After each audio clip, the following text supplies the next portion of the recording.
Bring in show music, please. This is Squawk Pod, and I'm CNBC producer Cameron Costa. On today's episode, unpacking the flow of Venezuelan oil to the United States. We start at President Trump's announcement last night of 30 to 50 million barrels of Venezuelan oil with CNBC's Eamon Javers. What is this a payment for? Did the United States agree to anything on its side in exchange for this oil? And then we follow with news from CNBC's Brian Sullivan, who shares new comments from his White House sources. That sort of implied maybe a one-time assumption of that Venezuelan oil. What I am reporting right now from the White House is that that will be a continued source of Venezuelan oil. So Venezuela will give oil to the United States government, who will then sell it to U.S. oil companies. This is oil that would have normally been rerouted to, say, China. This is previously sanctioned oil. Proceeds from the sales of Venezuelan oil, well, those will return to Venezuela at the president's discretion. That big news, plus it has been 1 year since the devastating LA fires. MSNow senior political and national reporter Jacob Soboroff covered the disaster then, and now he's written a book about it. How do you watch your childhood neighborhood carbonized in front of your own eyeballs as you are covering it live on national television? It's Wednesday, January 7th, 2026, and Squawk Pod begins right now. Stand Becky by in 3, 2, 1. Cue it, please. Good morning, everybody. Welcome to Squawk Box right here on CNBC. We are live from the NASDAQ market site in Times Square. I'm Becky Quick along with Joe Kernan and Andrew Ross Sorkin. There's another bet being made, and this is about whether President Trump is going to try to take over Greenland, and if so, how. He has those designs on the island. His announcement that Venezuela will be sending tens of millions of barrels of crude oil to the U.S., the other big topic of the morning in Washington. We're going to go over to Eamon Javers right now, who's got the latest on Greenland, Venezuela, and so much more, sir. Yeah, good morning, Andrew. President Trump announced last night on social media that the interim authorities in Venezuela will send between 30 and 50 million barrels of oil to the United States. This oil will be sold at its market price, and that money will be controlled by me as President of the United States of America to ensure it is used to benefit the people of Venezuela and the United States, the president said. I have asked Energy Secretary Chris Wright to execute this plan immediately. It will be taken by storage ships and brought directly to unloading docks in the United States. That from the President of the United States last night on social media. Now, it's not clear whether this is to be a one-time payment or an ongoing program, and who exactly the president concluded this agreement with in Venezuela. White House officials did not respond to our questions about the president's post last night. Now, separately, guys, as you mentioned late yesterday, the White House raised the prospect of using military force to take Greenland from Denmark and make it a U.S. territory, a move that threatens a direct confrontation between two NATO allies for the first time in history. Now, in a statement, White House Press Secretary Caroline Leavitt said, President Trump has made it well known that acquiring Greenland is a national security priority of the United States, and it's vital to deter our adversaries in the Arctic region. The president and his team are discussing a range of options to pursue this important foreign policy goal. And of course, utilizing the U.S. military is always an option at the commander-in-chief's disposal. Now, Danish Prime Minister Mette Frederiksen Tuesday responded to this increasing belligerence from the Trump administration, saying, I believe he means it, and adding, the international community as we know it, democratic rules of the game, NATO, the world's strongest defensive alliance, all of that would collapse if one NATO country chose to attack another. Now, the Wall Street Journal guys reported Tuesday that Secretary of State Marco Rubio told lawmakers in a closed-door session that the bellicose comments don't signal an imminent invasion, but that the administration's goal here is to buy Greenland from Denmark. Now, those comments from Marco Rubio came up on Capitol Hill in that closed-door session before we saw that on-the-record statement from Caroline Leavitt raising the prospect of military action. So you do get the sense that at least rhetorically, the White House and the State Department are not entirely on the same page here, guys. Back over to you. So, Eamon, let's go through both stories for a moment here. Let's go first on the oil front. Is it possible that there's an agreement with anybody in Venezuela about this oil? Who ultimately has to refine such oil? What would be the... We refine it here. They just send the oil. I understand that, but the question is that we're just commandeering... What do you mean we would refine it? We're commandeering the oil Well, and send then it here, yeah. and sending it here, and then we're handing it. We're just handing it to which company, or which companies?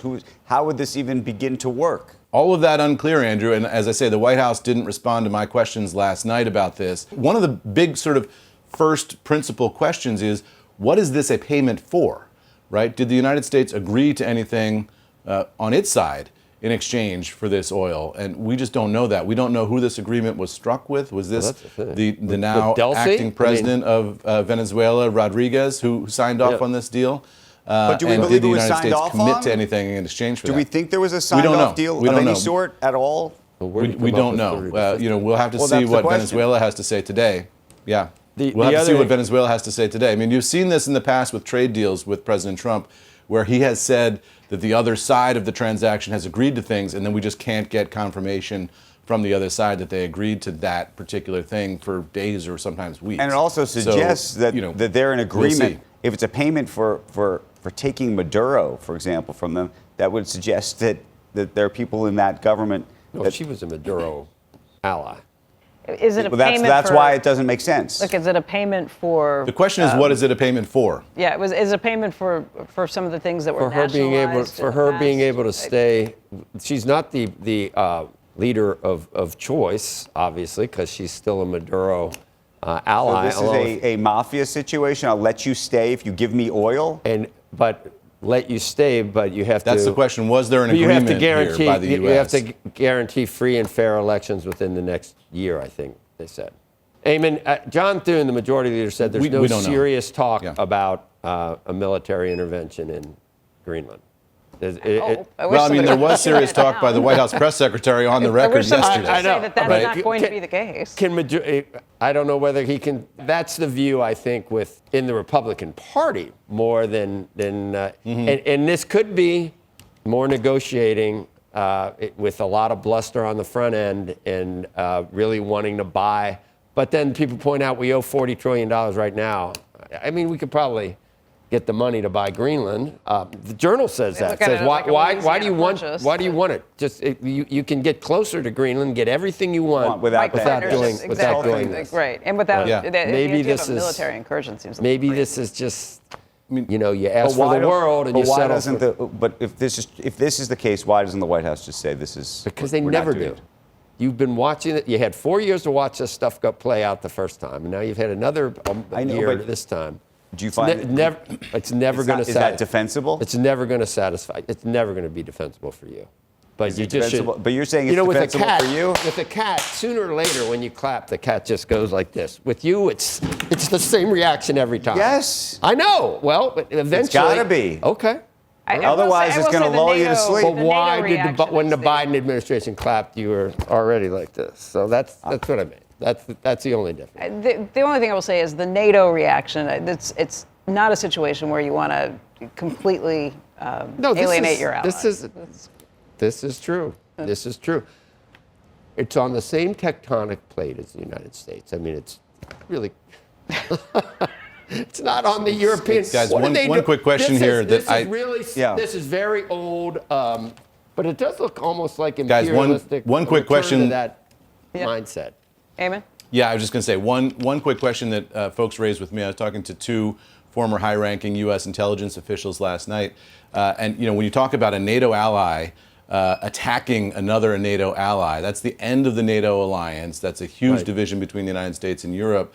And one of the questions that they raised with me is whether or not the U.S. military would follow an order by the President of the United States to attack a NATO ally in a war of territorial aggression.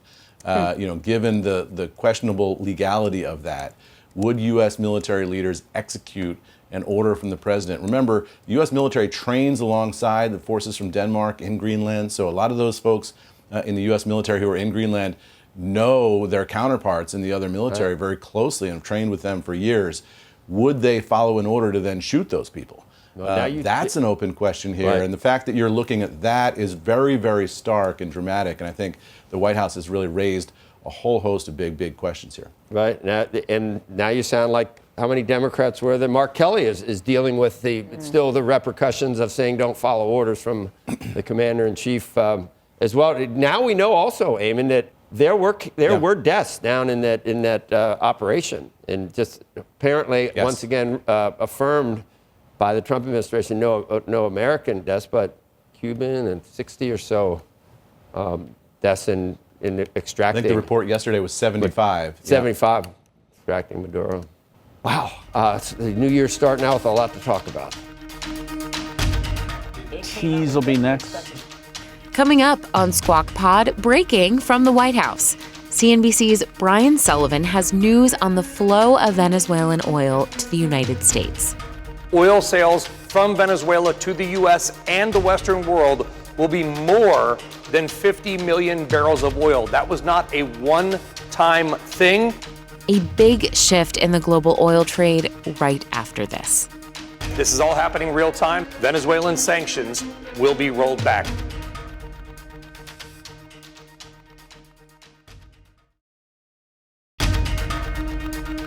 You're listening to Squawk Pod with Becky Quick, Joe Kernan, and Andrew Ross Sorkin.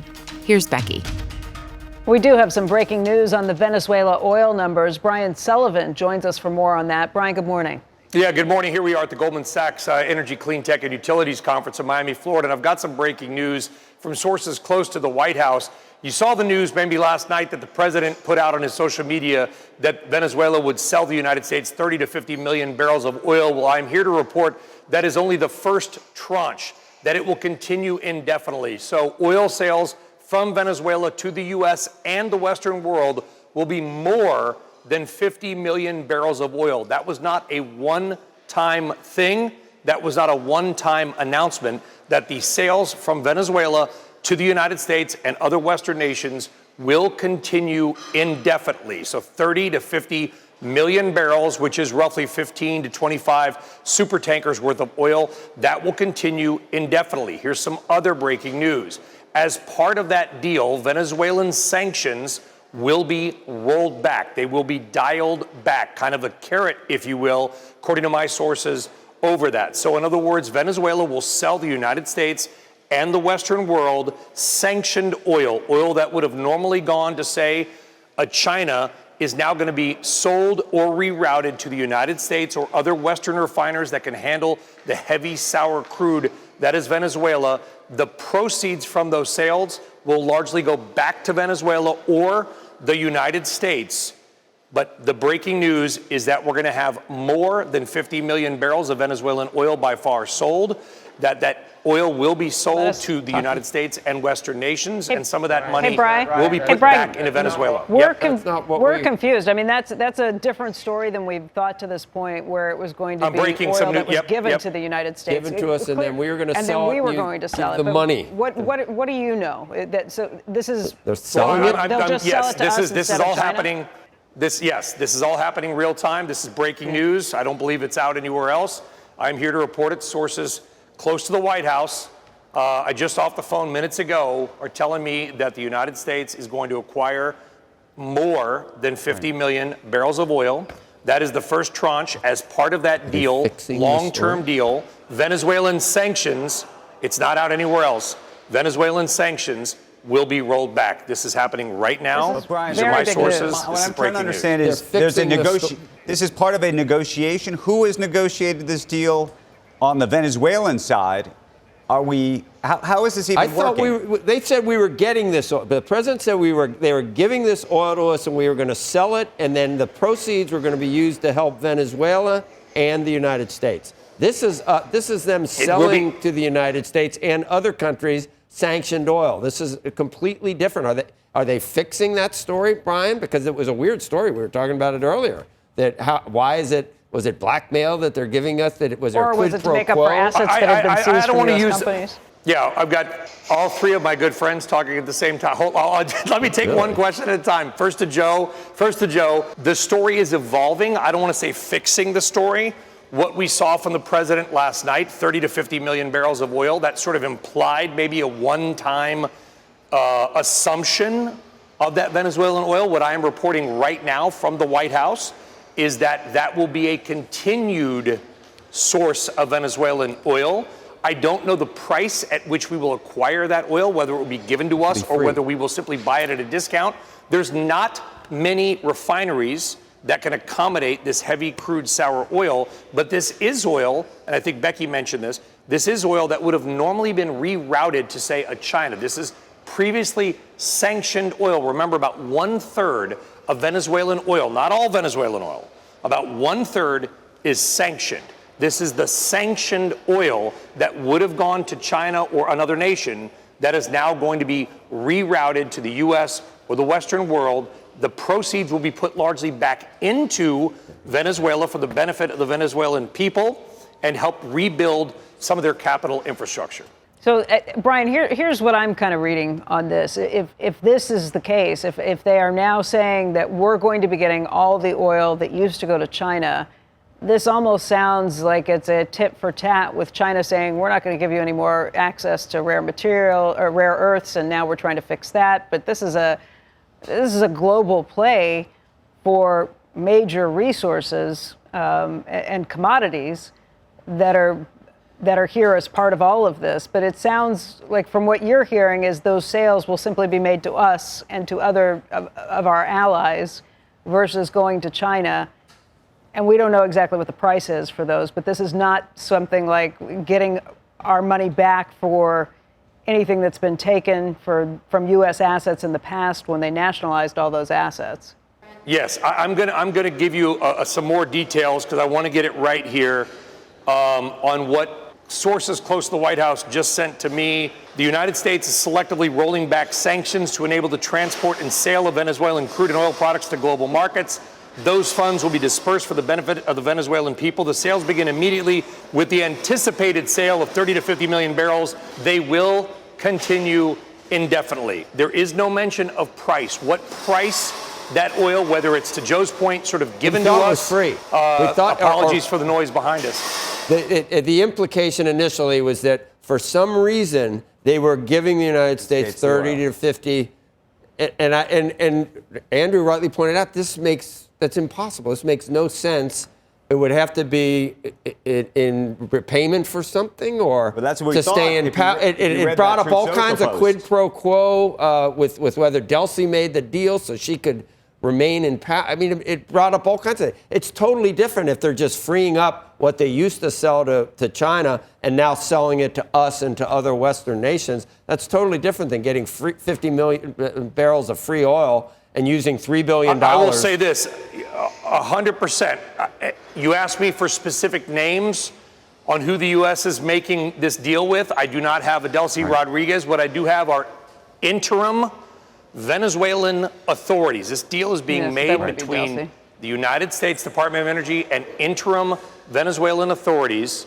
The breaking news, we're going to reroute that sanctioned, that's key, sanctioned oil. Right.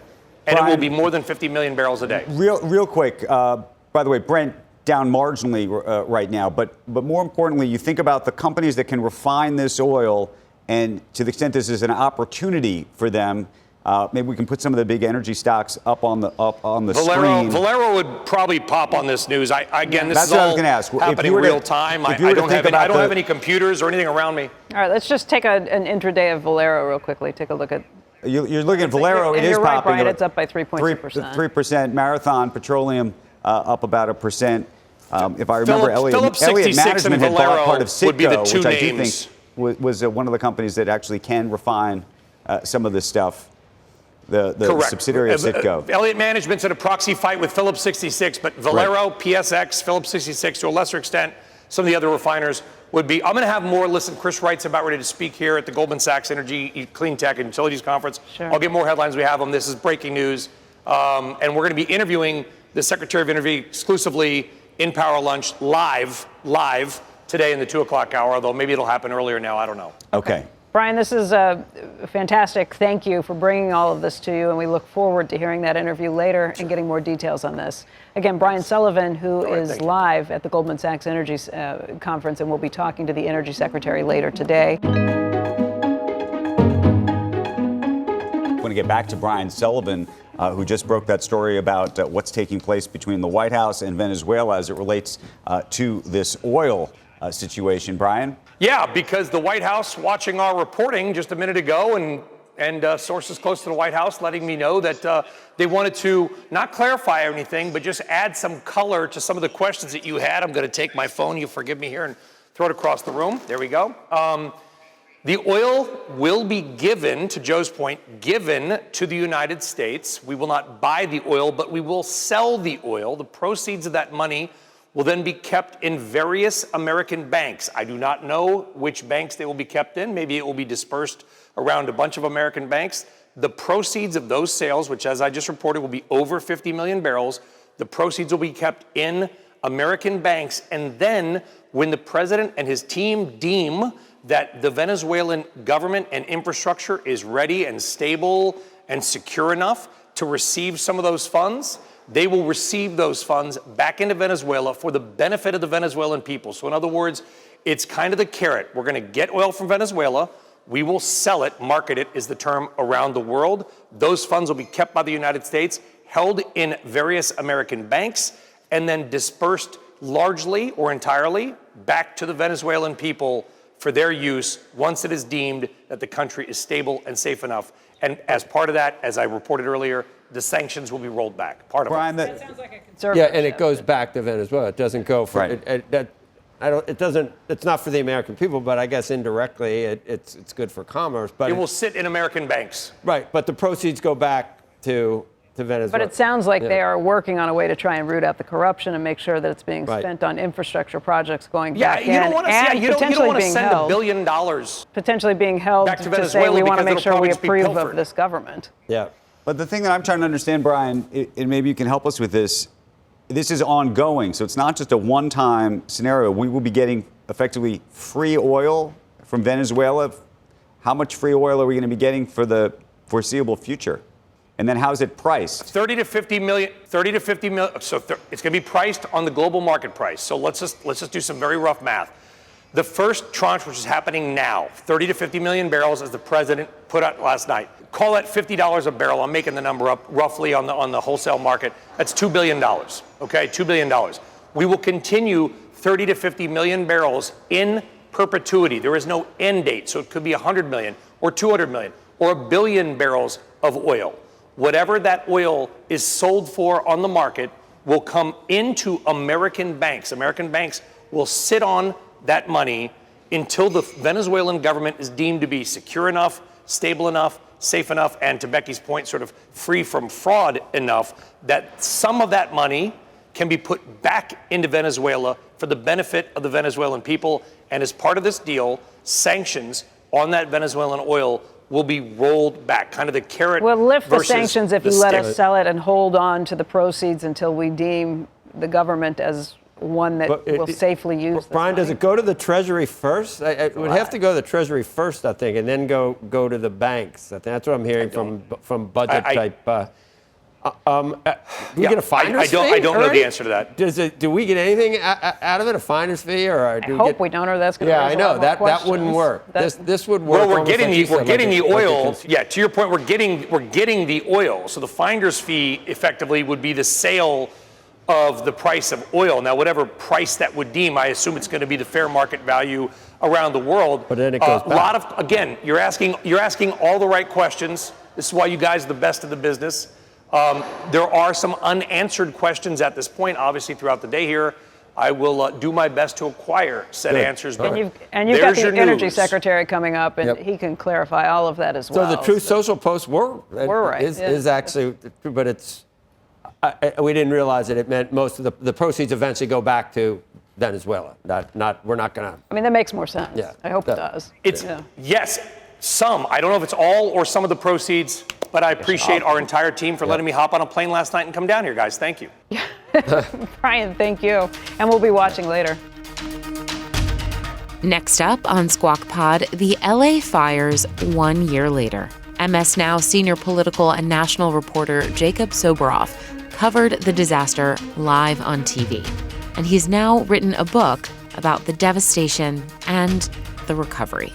16,000 structures were destroyed, 31 people were killed. An area 3 times the size of Manhattan burned down in what is now the costliest wildfire event in the history of the United States of America.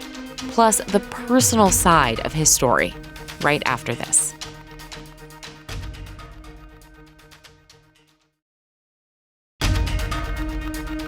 This is Squawk Pod.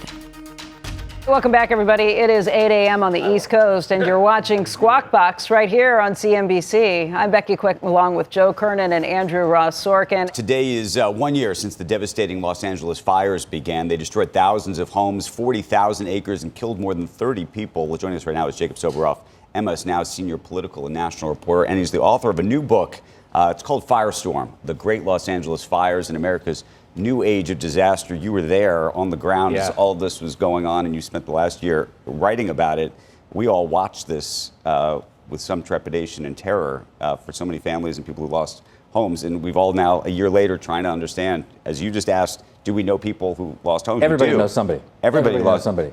Thank you guys for having me, by the way. Yeah. But where I was going to go with this is, a year later, it doesn't feel like, from an economic perspective, people are rebuilding there. Not even close. You ask, do we know anyone who lost their home? Do you know anyone who has rebuilt their home? No.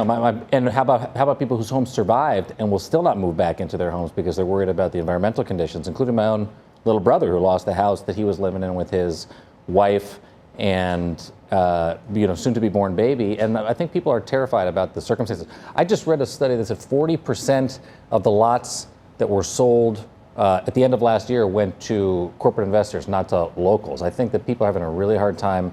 LA is the most unaffordable city in the nation and the most unaffordable state in the nation. And after this, catastrophic wildfire, they're not opening up their wallets to say, well, we're going to pay double or triple what I thought my house was worth to come But that's back. interesting. Corporate investors are the ones that are buying that in real both estate. Altadena and in the Palisades. I grew up, equidistant, or I grew up in the Palisades, but I now live equidistant between Altadena and the Palisades. 16,000 structures were destroyed, 31 people were killed. An area 3 times the size of Manhattan burned down in what is now the costliest wildfire event in the history of the United States of America. We don't know that officially because the federal government stopped keeping track of that stuff, but private entities are doing that. It's why I wanted to write the book, because how do you watch your childhood neighborhood carbonized in front of your own eyeballs as you are covering it live on national television? I did not understand any of these ramifications at the time. I didn't think that the economic impacts of this would be so severe. Even the rebuilding effort has been stymied by immigration policy in California in some measure, according to the governor. Explain that. Yeah. Well, it's also I think so often, and you read in the book, when these events happen, I think it exposes sort of the fissures in our society, how hard it is to afford a life in California, that we have the largest undocumented population, and they are a major part of the workforce in Southern California. I think 10% of the people in LA County are undocumented. And so the ICE policies have been largely targeting people that work at Home Depots in LA, not the so-called worst of the worst that the administration says that they're going after. So it's directly targeting some of the people who are engaged and historically would be engaged in home building in Los Angeles. And I talked to Governor Newsom the other day, and he's, not surprisingly, saying he's worried about that. When you think, though, about the families that have lost their homes, what's happened economically in terms of their ability? Where are they living? How did insurance or not pay for things? Insurance is a nightmare for so many people, especially people whose homes survive, but they can't move back because of the conditions around It's almost the house. worse to have a home that survived, right? Premiums are going up for people. People are losing their policies altogether. And I think that people have no idea what to do, which is why they're turning to not their neighbors to sell or not able to buy another lot somewhere else themselves, but selling to whoever's coming in at whatever price. And the prices are plummeting in all these neighborhoods. But Jacob, is it a red tape nightmare?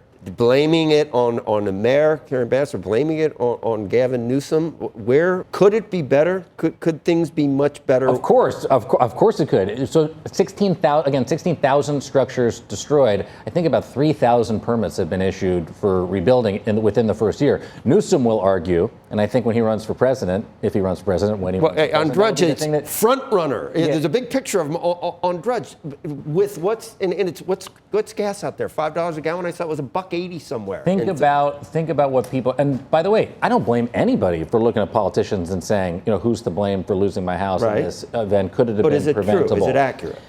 there's no proximate cause. And I think when you read the book, you'll see I sat down with I'm not an emergency management official. Right. I'm not a climate scientist. I'm not a wildlife biologist. All the things that were affected by this. But do you feel like you now have a read on what really happened? Yes, definitely. And that's what the book does. And that's so I spent time with all of these folks. And what I learned is there's not one proximate cause for events like this in America's new age of disaster. There are many. There was a spark in the Palisades, and an arsonist started the original fire that became the holdover fire that became that Palisades fire. Yeah, 117 million, it's like the movie Chinatown. It was diverted. 117 million gallons were not in the San Ynez Reservoir. Right. In Altadena, faulty electrical equipment from SoCal Edison allegedly sat there on unused power lines and were electrified. What are we doing with infrastructure? So infrastructure, changes in the way we live, thousands of electric car batteries were exploding in those fires. Obviously, climate. But also, misinformation and disinformation coming from all political parties during the fires was confusing to people. And it hurt them during the fire, and it's hurt the recovery afterwards. So, if we're all together 5 years from now, what do you think Palisades is going to look like? I don't know. I think a lot of people would like it to look more like the new development that has been there in the last 10 years. I think a lot of people who grew up there and have lived there forever would like to see it return to the small ranch-style homes and affordable coastal enclave that it once was. I don't think it'll be either. I think it'll be somewhere in between. But it's going to be hard for people to get back. Are the corporate investors building, or they're just buying the lots? No, they're building. And I think so. I went back. One of the things you'll read about in the book is that it's about people for me as much as it is about the economics or the politics of it. Kate Hennigan, JPL engineer, 200 to 300 Caltech and JPL engineers lost their houses in the fire in the Altadena area because that's where they all live. Herb and Lloyd Wilson, employees that worked at UPS for 30 years and met and married there. They live on a street called McNally Avenue. It's the street I interviewed Newsom on for Meet the Press on the Saturday after the fire. Every house but one is gone, and the only houses that are coming back look like they're corporate development style, basically out-of-a-box houses.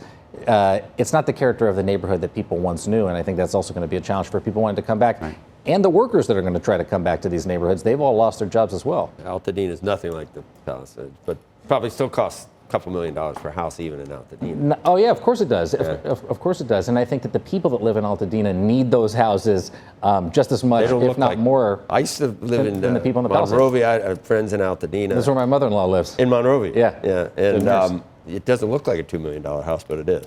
That's life in LA. Yeah, it is. That's life in LA. And so when you think about the workers, I mean, those are the other people that I think about too. You'll meet in the book Albino Fuentes, who worked first at Mort's Deli in Pacific Palisades, the deli I went to growing up as a kid, and now at Cafe Vita, another restaurant in the Palisades. We're talking about and where are tens they now? of thousands having to find other jobs. The people that lay their heads in these communities at night are just as affected. And if you don't think that's affecting the economy, we're also about the entertainment industry. Everybody's leaving Los Angeles, and in the immediate aftermath of the fires, it hurt production even more. You don't think that's going to hurt people coming back as well? People need a place to live, they need a place to work, they need a place to stay, and there are major challenges still coming back from this fire. And now Netflix.